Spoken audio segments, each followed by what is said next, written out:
దేవుని నామానికి స్తోత్రం. హల్లెలూయా. ప్రభువైన యేసుక్రీస్తు నామములో అందరికీ నా హృదయపూర్వక వందనాలు.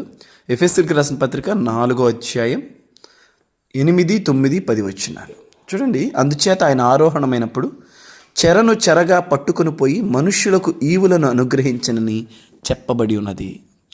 యేసుక్రీస్తు ప్రభువారు ఎందుకు ఆరోహణమయ్యాడు చూడండి.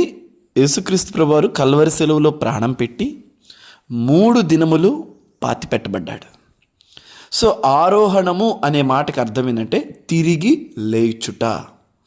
సో తిరిగి లేచాడు అంటే ఆల్రెడీ కిందకి వెళ్ళాడు. ఎక్కడికి వెళ్ళాడు?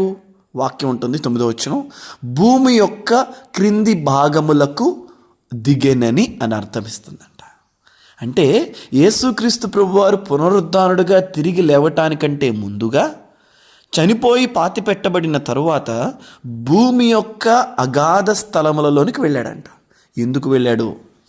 సో దిగినవాడంట చెరను చెరగా బయటికి తీసుకొచ్చాడంట.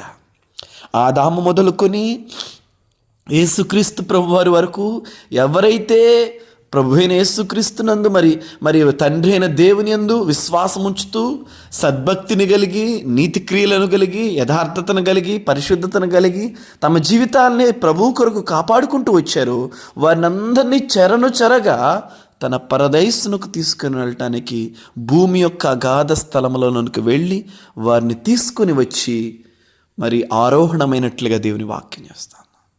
ఎంత మిస్టరీ కదండి ఇదంతా.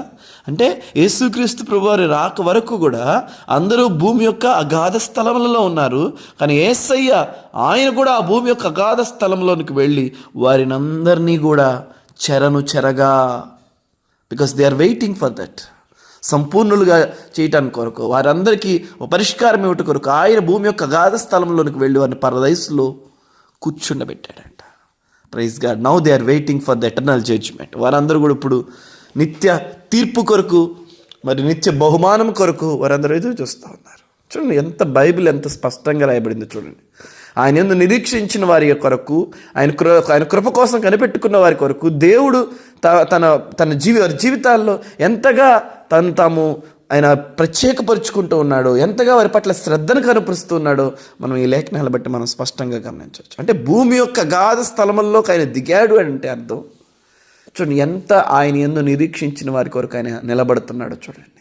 ఆమేన్. ప్రభు కొరకు ప్రభు సందులో ఎదురు చూస్తున్న మన జీవితాల్లో కూడా దేవుడు ప్రతి దానికి ఒక సమయం పెడతాడండి. ఆయన మనల్ని జ్ఞాపకం చేసుకుంటాడు, ఆయన మనల్ని విడిపిస్తాడు, లేవనెత్తుతాడు, గొప్ప చేస్తాడు. ఆమేన్. హల్లెలూయా. సో ఈ సందర్భం మన జీవితాల్లో ఉన్న ఎదురుచూపుకు కూడా మనం అన్వయించుకోవచ్చు. ఆమేన్. గాడ్ బ్లెస్ యు ఆల్ అండి. దేవుడి మాటలు మన వెనుకల్లో దీవించును గాక.